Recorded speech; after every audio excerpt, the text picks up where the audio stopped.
नमस्कार, मैं अपूर्वा। आप देख रहे हैं यूथ इंडिया। आइए नजर डालते हैं आज के कुछ खास खबर की ओर।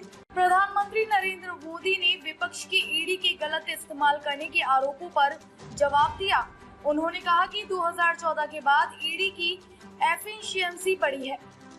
2014 के पहले prevention of money laundering act (PMLA) के तहत 1800 केस दर्ज किए गए थे। हमारी सरकार आने के बाद ईडी ने 5000 केस दर्ज किए हैं। इनमें से सिर्फ 3% केस नेताओं के खिलाफ रिपोर्ट हुए हैं। फिर भी विपक्ष को तकलीफ है, मोदी ने कहा। 2014 के पहले ईडी ने 84 जगहों पर छापे मारे थे। हमारी सरकार आने के बाद 7000 छापे पड़े हैं। अगर कोई संस्था करप्शन को खत्म करने के लिए बनी है और वह अपना काम सही से कर रही है, तो इसमें विपक्ष को क्या दिक्कत है? इतने केस दर्ज नहीं होते तो विपक्ष ही कहता कि ईडी ठीक से काम नहीं कर रही है। इंदौर में दुल्हन के गहने 5 लाख रुपए तक महंगे। 5 साल में सोने के दाम में उछाल का असर, लोगों ने ऑप्शन बदला। शादी के सीजन में सोने की कीमत में भारी उछाल है। इससे दुल्हन पक्ष पर आर्थिक बोझ बढ़ने लगा है। इंदौर सराफा बाजार में 2020 के मुकाबले 2024 में दाम काफी बढ़े हैं। व्यापारियों का कहना है कि शादी की ज्वेलरी के लिए कम से कम 5 लाख रुपए ज्यादा खर्च करना पड़ रहा है। लोग नया सोना खरीदने से बच रहे हैं। मजबूरी में वह पुराने सोने को रिप्लेस कर रहे हैं। 2020 में दुल्हन की ज्वेलरी खरीदने में 10 लाख का खर्चा आता था। अब अप्रैल 2024 में यह खर्च 15 लाख से अधिक हो गया है। महंगाई के कारण खरीदारी के ट्रेंड में भी बदलाव आया है। लोग ऐसी ज्वेलरी खरीद रहे हैं जो दिखने में तो भारी लगती है, लेकिन होती बहुत हल्की है। सोने के भाव महंगे होने से सबसे ज्यादा असर शादी वाले घरों पर पड़ रहा है। 2020 में दुल्हन की ज्वेलरी बनवाने में 10,05,730 रुपए खर्चा आता था। अब वह खर्च 15,64,293 रुपए तक पहुंच गया है। हरियाणा में भजनलाल परिवार एक बार फिर बागी तेवर अपना रहा है।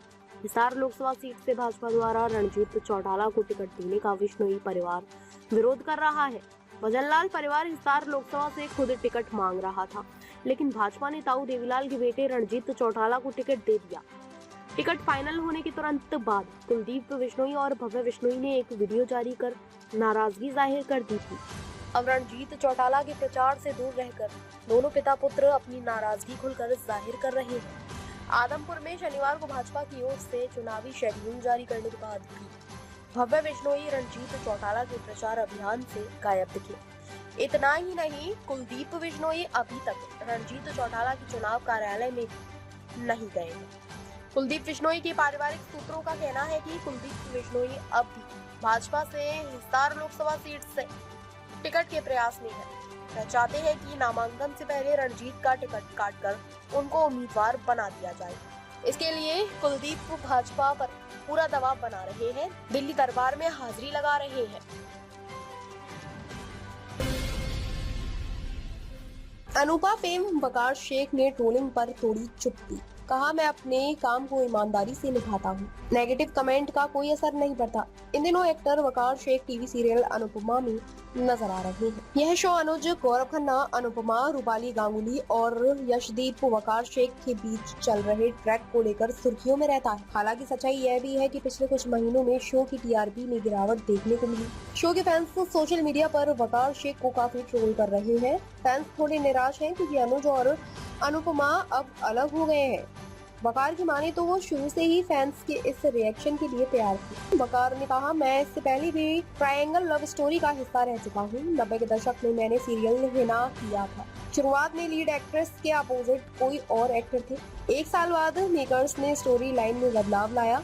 मेरा किरदार हिना के अपोजिट बनाया गया था। उसके बाद भी शो 4 साल तक सुपरहिट रहा। ऐसा नहीं है कि अगर आप किसी पॉपुलर शो में बीच में एंट्री लिए तो ऑडियंस पसंद नहीं करेगी, लेकिन वक्त के साथ साथ वो आपको भी एक्सेप्ट कर लेते हैं। सोशल मीडिया पर ट्रोलिंग को लेकर एक्टर कहते हैं, अच्छी बात ये है कि मैं ट्रोलिंग को बिल्कुल सीरियस नहीं लेता।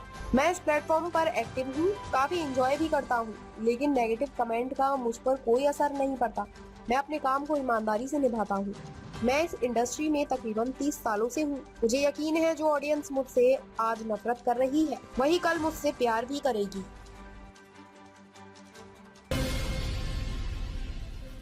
इंडियन प्रीमियर लीग आईपीएल के 17वें सीजन में सनराइजर्स हैदराबाद ने फिर एक बार 250 प्लस का स्कोर बना दिया। टीम ने 20 ओवर में 7 विकेट के नुकसान पर 266 रन बनाए। दिल्ली 199 रन बनाकर सिमट गई। एसआरएच के कप्तान पैट कमिंस ने डेविड वार्नर का फ्लाइंग कैच पकड़ा। एसआरएच के ट्रेविस हेड और डीसी के जैक फ्रेजर मैकगर्क ने छक्का लगाकर 50 पूरी की। मैकगर्क ने मयंक मार्कंडे के ओवर में 3 लगातार छक्के लगाए और फिर उसी ओवर में वह आउट भी हो गए। एसआरएच के ट्रेविस हेड का आईपीएल में टॉप क्लास फॉर्म में जारी है। उन्होंने अब दिल्ली कैपिटल्स के खिलाफ 16 बॉल पर 50 लगाई और 32 बॉल में 89 रन की पारी खेली। इस पारी में 11 चौके और 6 सिक्स शामिल हैं। यहाँ तक कि उन्होंने अपनी 50 भी छक्का लगाकर ही पूरी की। हेड ने तीसरे ओवर में एनरिक नॉर्थिया के ओवर में शुरुआती 5 गेंद पर 4 चौके और आखिरी बॉल पर छक्का लगाया। इसी छक्के के साथ उन्होंने महज 16 बॉल पर 50 पूरी कर दी। दिल्ली के impact player Prithvi Shaw team के लिए डेविड वार्नर के साथ ओपनिंग करने उतरे। ताज़ा खबरों से जुड़े रहने के लिए हमारे चैनल को सब्सक्राइब करें और बेल आइकन को दबाना ना भूलें ताकि हर खबर की नोटिफिकेशन आपको मिलती रहे।